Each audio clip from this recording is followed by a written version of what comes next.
Last night I was playing Lego Batman Legacy The Dark Knight, and I was thinking about how Gotham looked in that game.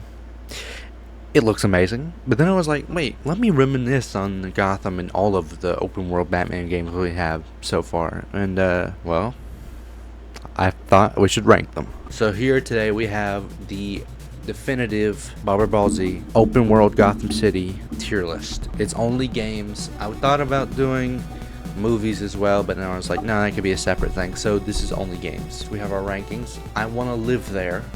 Art Deco Paradise. Looks good. Decent. Redeemable. Would the Court of Owls even touch this? And Joker was right. We should just watch the world burn. So we have a very short list here. There's not much, but I'm going to try my best to go in depth in terms of talking about it. So when we see the least of, and that's Arkham City's exterior Gotham. Boom. Art Deco Paradise. Dude, if we could play in that game, that's like the forbidden fruit of Gotham cities, dude. We can look, but we can never touch, and it sucks so much. Genuinely, that is not Arkham Knight's Gotham City. I love Arkham Knight's Gotham, don't get me wrong. I grew up on Arkham Knight's Gotham, but dude, seeing this in Arkham City and then going to Arkham Knight, it was a letdown. I'm gonna be honest with you, it was a letdown. Not having these giant Art Deco skyscrapers that we can scale up and down, you know. Next on the list, let's cover Gotham Knights Gotham. You know what? It's decent. I love the comic bookiness of Gotham in this game, and I love the size of Gotham. It needs to be giant, it needs to be huge, but it's just like, it's got some outlying things to it where it's like, I don't know, you know, like it's not trying too hard to have its own identity. Like it feels like 50% industrial, 50% like comic booky and neon. It feels like a mixture of the Dark Knight trilogy Gotham with Tim Burton's Gotham and Joel Schumacher's Gotham, and it really does feel like it struggles with identity. And don't get me wrong, I love the map. I love the map in that game, but it struggles a lot with identity, and it struggles a lot with uniqueness. There's so many streets in the game where it's not as unique. Like there's so many streets that just blend together, meld together. Next up, we're gonna move on to absolute peak. This is Lego Batman 2's Gotham City.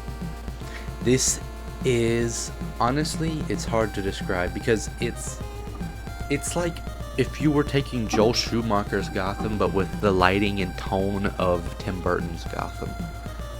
You know what I mean? But then in certain spots, it's also got the lighting and tone of Schumacher's Gotham. I don't know. It's a very strange world to be in. It's very strange. It's very cool, unique. I'm going to put it in. Looks good. I love it so much because it's part of my childhood. It's nostalgic. And it's one of the best Gothams we've had in the game. But it's, you know, also like, I think another thing that just irks me about it, and I feel like I might have put it higher on the list if I was able to do it. There's no real way to explore the verticality of this Gotham in the game. You know, you can't grapple onto every rooftop like you can in the new Lego Batman or in the Arkham games. So it's really hard for you to really explore the verticality of it, especially since the flying camera is so restrictive. Hello, are you in desperate need of a new Discord server to chill out in?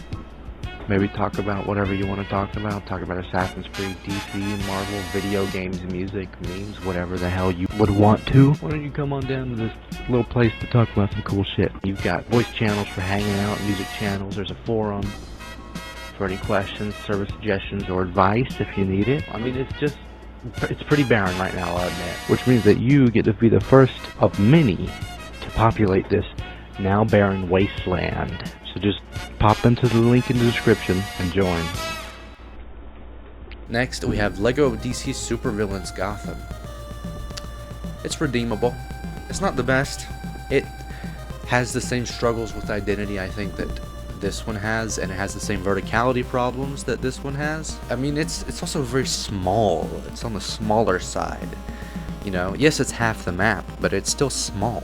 not really a lot of places that you can go on this in this Gotham. There are quite a bit of parkourable spots, kind of, so you can kind of try to get up to a spot that's like more than 3 feet off the ground as Batman. But yeah. Points off for the bat signal not being on the GCPD by default, by the way, even though it's in the loading screen. Next up, we've got Batman Arkham Knight's Gotham. Looks good. It looks good. It's not perfect, but it's still really good, and it's very detailed. Something I've thought about for this game is that it doesn't exactly struggle with identity. It knows what it wants to try and be, but it is separate in its identity. Like, each island has its own identity, right? Founders Island, you have the top half of Founders Island, where it's this new neon Gotham. You know, it's new Gotham. It's got the new giant neon skyscrapers with the neon signs. Then you go down below that layer of Gotham, of Founders Island, and you're in old Gotham, this old dilapidated kind of abandoned structure that the newer Gotham is sitting right on top of. And I actually love that idea. I just wish that old Gotham was closed off, so you actually had to go in there, and maybe it was Batmobile inaccessible or something. I don't know. And then on Miyagani Island, you've got like the modernistic kind of, you know, really tall buildings. You know, you've got like Grand Avenue and the Botanical Gardens.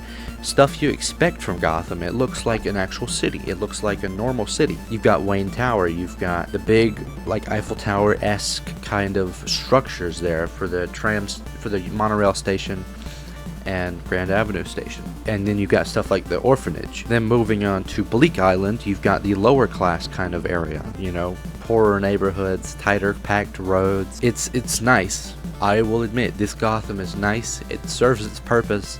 I just wish it was bigger, and I wish it was taller. Next on the list, we've got the newer Lego Batman Legacy of the Dark Knight Gotham. It's huge, it's giant, it's comic booky, it doesn't try to be realistic. It's awesome. Honestly, I think I would want to live there. This Gotham it's great. It's not perfect because it has that same problem where, like, the roads kind of meld together that the Gotham Knights has. But other than that, I mean, it's a great kind of Gotham. It's got the industrial look to it, but it's also got the comic booky Schumacher style lighting to it. It's consistent in it too. It's not trying different things in different areas. You've got stuff like Tri-Corner. You've got stuff like Old Gotham, New Town, Amusement Mile, the East End. It's all there. Heavy inspiration from the classic kind of Gothams, like the Burton and Schumacher stuff. Heavy inspiration and influence from that, I can tell. And honestly, I'm glad. It's a great city. It's a great version of Gotham, and honestly, it's peak. I want to live there. And finally, we have Arkham Origins Gotham. I also want to live there. I love Arkham Origins Gotham, this snow-caked kind of Art Deco industrial kind of look to it. It looks great. It looks nice. And it perfectly serves as the perfect setting for its year 2 Batman story in this kind of comic booky universe. It doesn't try to be too realistic. It doesn't try to be overly comic booky either. It tries to match the tone of Batman and the story that we're telling. And it makes sense for Gotham to look this way and feel this way in year 2 of Batman's career. Comic booky supervillains haven't flooded the streets yet. This is like a Long Halloween kind of story where we see the transition happen from Carmine Falcone style crime bosses to Joker styled villain. So it's a perfect setting for the story. And as for the setting suiting the story kind of argument that I said for Arkham Origins, some might argue that works the exact same way for Arkham Knight, but I feel like it's so late in Batman's career that it should try and be more comic booky in its architecture, in its style. It should try and be a little bit less grounded in realism, because this is very late. This is Batman's last year as Batman, pretty much. It doesn't exactly match the time that it takes place in. It's still great, but it's not perfect. So, all right. So this is the final ranking here. Yeah, this is. I mean, yeah. I don't know what else to say. We didn't even use these two ones here, so but that's fine.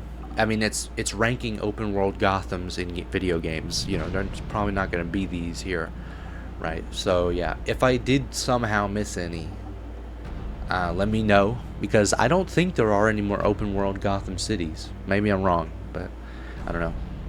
So yeah, I'm gonna download this real quick. Can you take me higher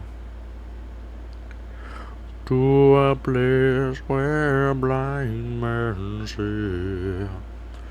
Can you take me higher to a place with golden streets? Let's go there. Let's make an escape. Come on, let's go there.